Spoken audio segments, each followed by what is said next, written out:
What is the issue? We have to solve it. There's strong interest and support from development partners. We used not to hear EU and people like JICA and other development partners involved in child labor, but they are now, all of them are coming on board, and we think that it is something good for us if we have so many partners and we can sit on the same table and discuss the root cause and what needs to be in place for us to protect our children and agree, then I think we can do it. But if that is not done, we still have a problem. In some of the communities, they have developed community action plans based on the implementation of the action national plans, and that most of them by our partners, because when they go to implement the projects in those communities, there's a need for them to know what is happening there. So this has to be done. And the GCLMS is also promoting the community register where it can facilitate whatever we are doing. The CAPS usually comes out with what the needs of the communities, and they prioritize to implement so that our children are protected. Community child protection committees are in place. We can boast of about 3,000 or over 3,000. Some are very functional, others may be dormant. There's increased partnership, like I just said. There's strong interest and commitment from other partners, business sectors. Coordination mechanisms such as partners forums have been instituted. We used to do it, but it got to a point, I don't know what happened. But this year we have done 2, and we think that it's very, very effective, and we shall continue with it. So as for the challenges, I've already said them. I don't want the number one I won't mention. But low coordination is a very, very serious issue. You try to do, we are a coordinating unit, but it is not easy with us. Sometimes, what to even move out with to do your work is not there, but we are trying. Reporting is an issue. You will design a template with our partners, send it to them, they tell you that no, the template is cumbersome, we can't report. My objectives and what is too bulky, and we have problems. On the 22nd, that was Tuesday, we had a partners forum looking at just the reporting template that we want all of us to use to be able to report on. The reporting template they said was cumbersome, was bulky, was what. They added on, they didn't reduce it. They added, because they have seen that we presented what they gave us for 2021 using those who reported. So they realized that there's the need for us to add certain things to it to make it perfect. So that was done. We added it. So we'll bring it out, we'll share with partners, make inputs, finalize it, and then we'll use it. Low commitment, and especially on the side of government. I'm saying it, nobody should go and report me. On the side of government, there's low commitment. Releasing of funds. They don't prioritize issues of children, especially child labor. Some of them even ask, what is child labor? We have all gone through it. But they forget that going through it, you and those who were going through, where are they? I come from a very large family. When I look back at my siblings, sometimes I cry. Because my father used us on his farm. He married so many wives, so many children, and we were working on the farm. And on Christmas Day, you will work the hardest because you want to go home and go and celebrate. The work he will give you, work that you cannot do for 1 week, you do it in 1 day. And we did all those. Where are my siblings? Where are they? So I can't stand here and say that, oh, what is child labor? We all did it. No. So let's see how we can. Then duplication and fragmented efforts by partners, by all of us. Yeah, not just by all of us. Then the last slide is the way forward. I think we need to do some training on the GCLMS, the child labor free zones, the hazardous activity framework, and the pilots that are coming are all in here. And so we look at our conclusion, which says, conclusion,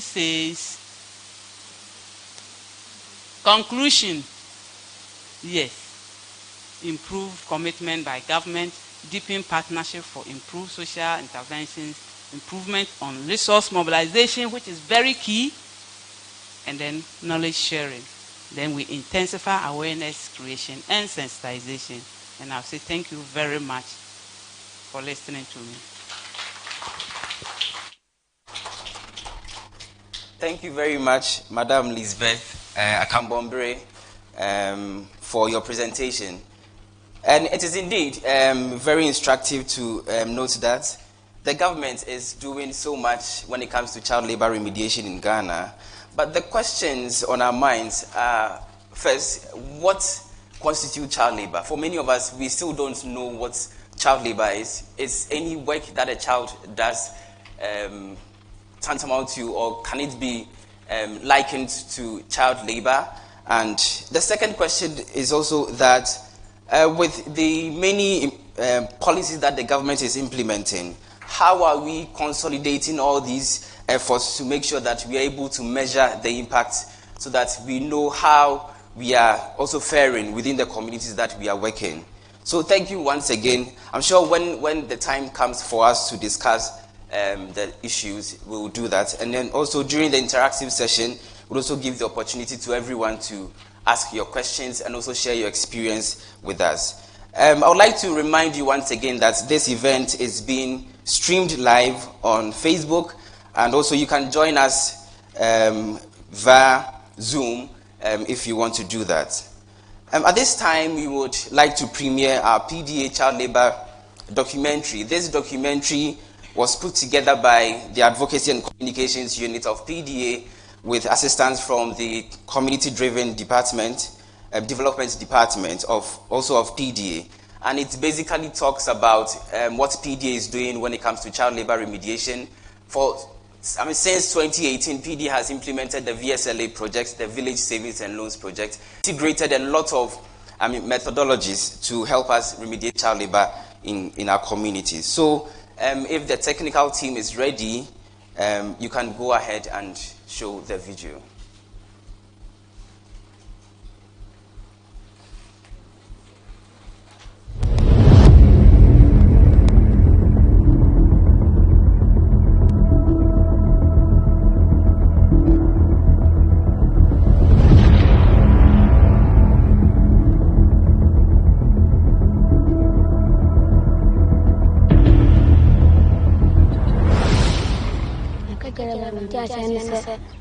Ajumaden se ukuvuma ajuma untumye so bototo koko untumye antin ajuma hoye koko kura untumba na ofone se bokoko Essa child labor ensenkola omunya efi inumotwi epom na omebe like say ABI you say ahotre enti obi tumi de neba ekoye dwumedi obuja ABI so abo akla no ahoden so adia ensapla no woye na onne like say fancy ye tie edwuma akla no say dia akla no eko dia akla no kopiti force enso be awu fun mi tumi akla no oye kopiti force be mu de distance ni aba ye ngu no akula ni je na no extreme no nya effect je so na pa so ma na it we know ye idea my business say amfia ya e bro na ho ne mu no ma fa say ya and no that that's it ba ni pa we de ma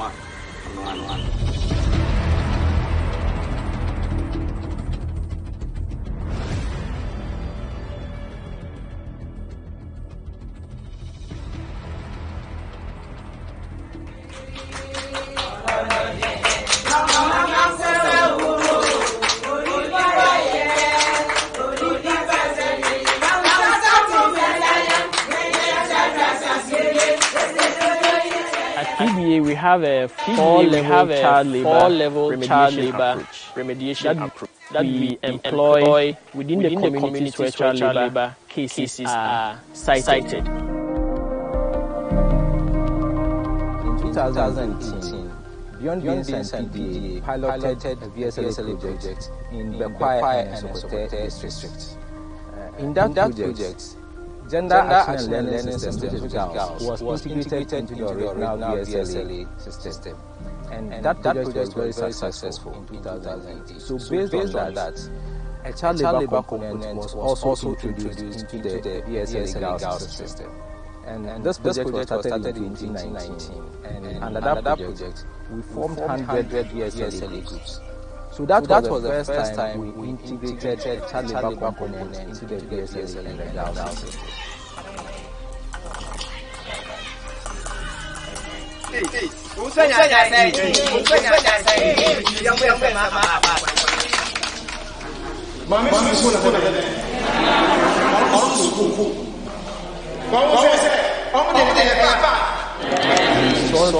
Based on our observations from the previous project, that the Gender Action Learning System and the VSLA itself was a very good way to help address the issue of child labor. There are a lot of causes of child labor, but there are two main aspects that the VSLA child project seeks to address. One of the causes of child labor is poverty or lack of access to financial services by the local farmers. And so the VSLA system helps the farmers to save and also to borrow when they are in need. In economics, there is a theory called permanent income hypothesis, and what it says is that people will like to spend based on their expected long-term income. But farmers receive their cocoa proceeds, they spend or they don't have opportunity to save, and when they are in need, they don't have anybody to borrow from. So the VSLA gives them the opportunity to save when they have access and also borrow when they are in need. So that is one way of the VSLA system helping to address the issue of lack of financial services by the farmers. VSLA no aboa me pa Nyankopɔn se nka no kore ni edi kan na ni sika bia me di dwa nti ne nkofo sika na meje na me di ato na kaka me nya ho na maye nti aba na me se sadia meto susu ni bi nti kaka me to ko kaka me bo adwuma na me de kwa de Nyankopɔn se nka kore wa me ye se da medi loto no bon ho ma me na me ko tua na bosia na me kura me sika no nti dia me bia na me edefa nti na me nya adwuma ba ko ye ade wo ho ama me se ye de botaye esisi ye ni so nti me de botaye ni bi mani so se adwuma susu ami tu me de baby na da che me de aka sam nti dem bi si mani so no afini bi am che mi sika no ana me joso mi ko kakra so to ho ana me de ka ho na me de ko fridge na me de si ho nti fridge ni di esi ho nti ya sa afi na me ya fridge ni me mani ti wo keke esa me di ya adwuma na me nya so nti me san ko bo bosia biom e de ko fa enam e de begun nti sese no ano so me to akaka ya de bi me ya enam sa de be ko ntiti me kalomu na pensa nti me ko obi otwa be wa no to nsane e de aba na me no anam na me de ton nti VSLA ne de abshada abo me akasa amene me nya gitri nti de ambiasi mani so enne amse me yesi sa we die se urade wa me a menya nsa no adwuma ye die me target ane se esa me ma bobo ya so ebesi fia. What is unique about the VSLA child methodology Unlike the other forms of child labor remediation, which deals with sharing of items to school children and giving money to farmers, is that this one treats the root causes of child labor because it addresses the lack of financial services from the farmers, and it also addresses the sociocultural causes of child labor. Specifically, Amanse Central, if actually what cases we have been recording throughout the year is just like all the time, is just like single parenting. And single parenting, when it comes, especially the men will always deny there being like supporting the women about how to take care of the children, and by so doing the female alone cannot specifically take care of the children, and by so doing you see that the children have to do other means to fend for themselves, and that brings about the mass number of child labor in the district, the high increase of child labor in the district, for it doesn't help the development of the district. Some years ago you could see that this district was even having, excuse me to say, it was among the districts that were recording armed robbery cases because of school dropout and child labor. There was a situation whereby even we went to Benene. While it was, I think, Wednesday, Tuesday, they don't go to one. 2 children dropped into a mining pit. And the one with the highest age was even 15. Yeah. And we talked to them, and yet the following week, Kente, another child also drowned into the mining pit because of what? Child labor. And for all you know, they did not go there alone. They went with some of their parents. And while they are working at the blind side, they do not even know their children are entering into a very dangerous zone. And it has happened. So by now I can see that if we just deliberately move into communities just to do a research, you see that it is not totally eradicated, but the number has been reduced drastically. And Participating Development Associate, I think you have a plus. You have a plus. At PDA, we have a 4-level child labor remediation approach that we employ within the communities where child labor cases are cited.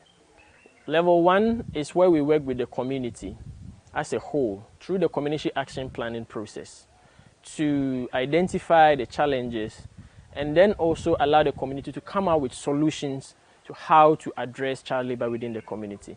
The second level is where the school level intervention, where these cases that have been identified are supported to be in school. Now, some of these cases usually are not in school. Some of them have dropped out. Some of them have graduated from the junior high school. So those who have dropped out, we usually work with them to find out whether they are interested in going back to school, and then we give them that support that they need to enroll back in school through bridging classes and all that. So those who are out of school too, what we do is that we work with the entire household to identify a trade of interest. And then we help them together with the master craftsmen enroll these children, support them with the necessary tools and equipment that they need to learn this trade. And then we also visit them occasionally to ensure that they have that mind to learn the trade. Sisi ejuma we aboa me e we kwan bibiri so. If you say na me wo fie na me nyehwe nke say be like me hu me na mfo na omo kọ ejuma omo kọ ba na ye me ya. Nti na me pese me sua na me de bebo me bra daachi. The third phase is where we also work with the household of the cases that we have identified. Some of them, as we all know, poverty is strongly linked to child labor. So what we do is that we help them to also identify alternative livelihood opportunities within their area. Some of these opportunities include vegetable farming, soap making, plantain sucker multiplication, and all that. So we help these farmers to learn these things and then to establish, to enable them generate extra income to support these children. The fourth and the final model or approach is the household economic empowerment model. Child labor, as I've already indicated, is caused by poverty And the long-term solution lies in sustained economic growth. So under this model, we work with farmers, smallholder farmers, to build their savings culture through the VSLA approach. And then also through the alternative livelihood approaches, we help farmers to identify and start an alternative income generating activity to generate income to support their household.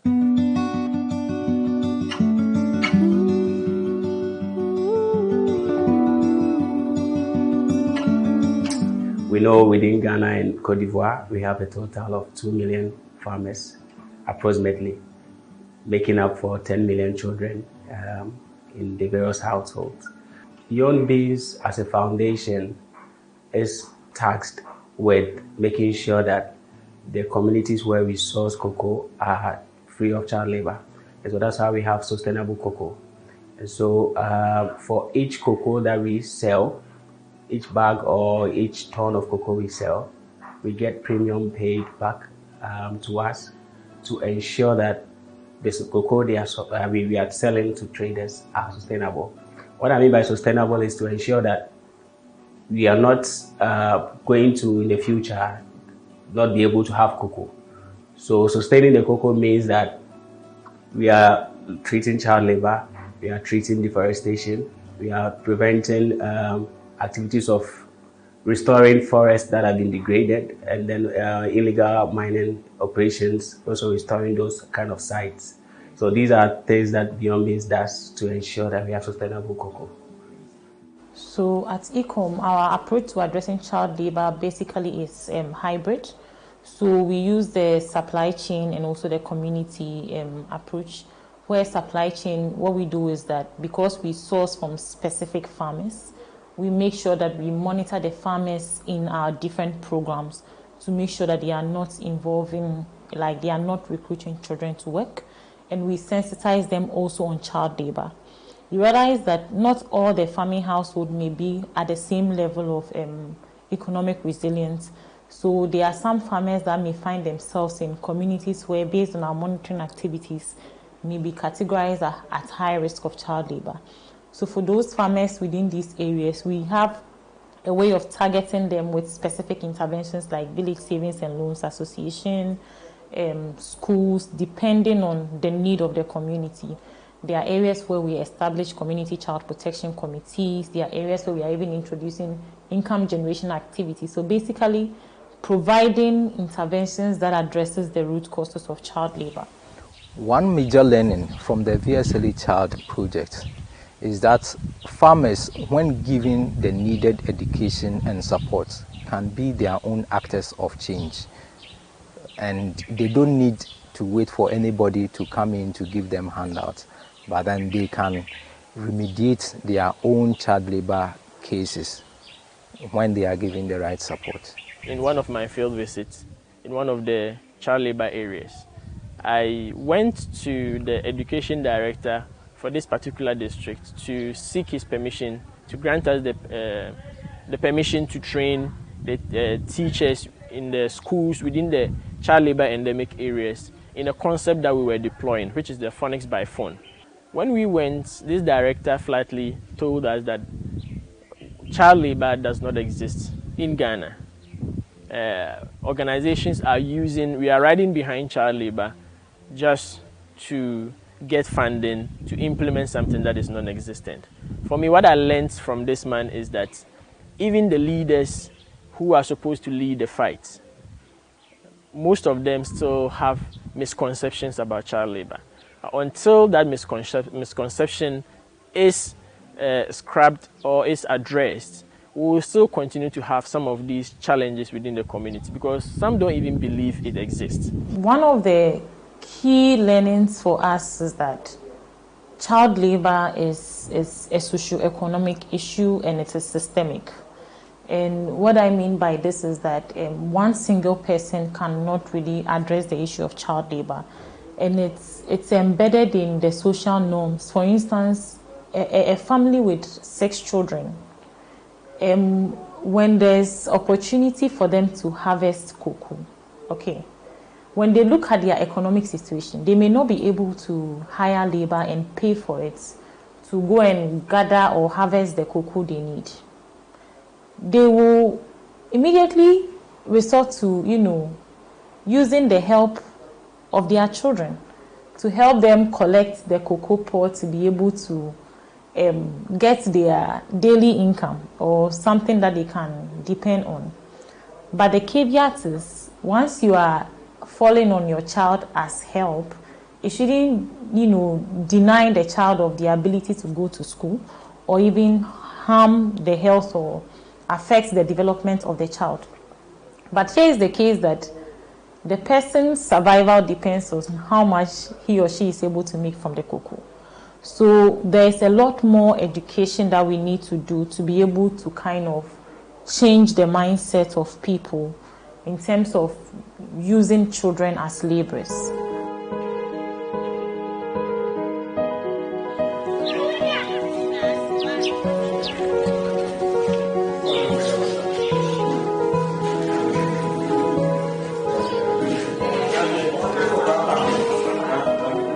Over a period of 1 year, the 100 VSLA groups that were formed under the VSLA Child Project cumulatively saved around 1.2 million Ghana cedis.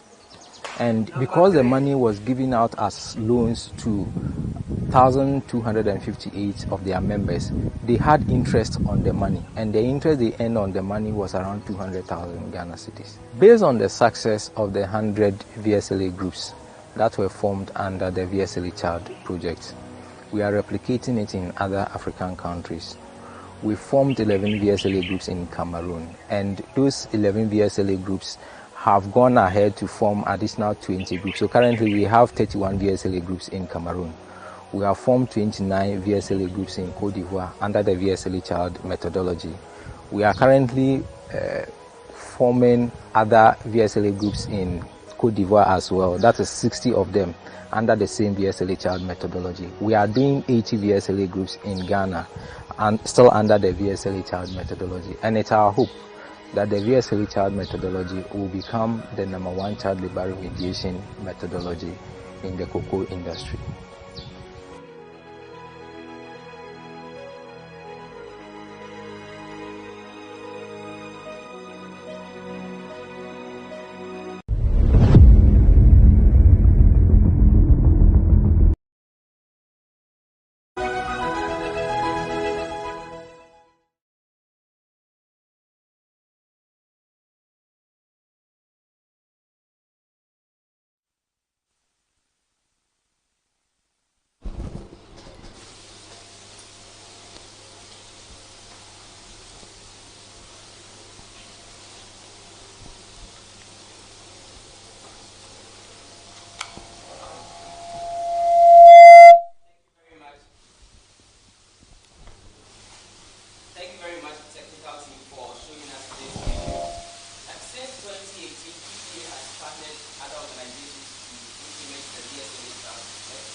answering several of the questions that we are having.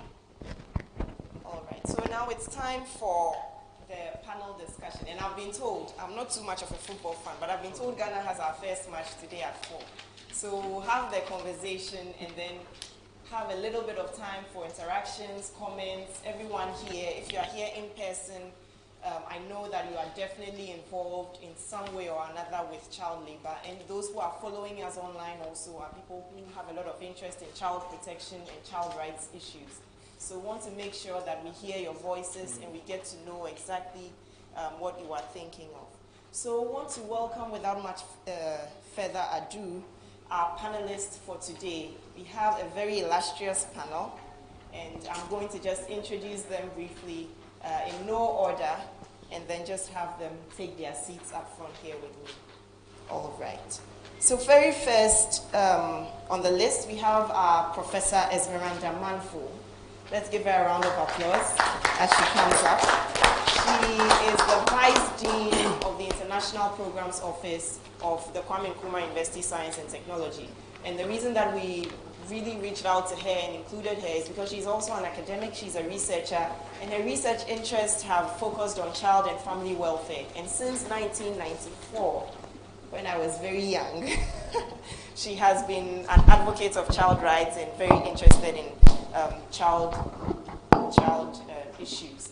So thank you very much, Prof. Manfo, for being here with us today. And secondly, we have Mr. Jonathan Kojo Anderson.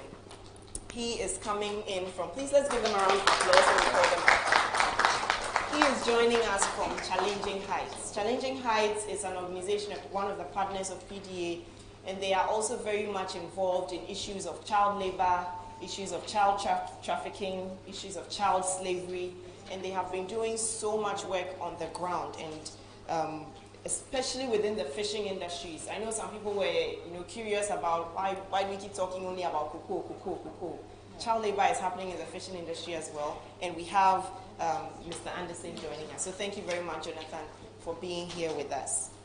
Thirdly, on our panel, we've already heard from her today, Madam Elizabeth Akampombure. She is, as introduced earlier, the Assistant Chief Labor Officer at the Labor Department of the Ministry of Employment and Labor Relations. And she is also the head of Ghana's Child Labor Unit, which serves as the coordinator of all child labor remediation activities in Ghana. And she has an MPhil in social work from the University of Ghana, Legon. So thank you very much, Madam Elizabeth. Next, we have Mr. Francis Ahiamata. I hope I'm pronouncing that correctly. Let's give him a round of applause. He's also joining the panel with a lot of experience and practice in development and development programming. He has a Bachelor of Science in Agric from Kwame Nkrumah University of Science and Technology, as well as an MSc in NGO Management from the University of Cape Coast. But most pertinently, he is currently the Programs Manager and the Child Labor Specialist at Ecom Sustainable Management Services.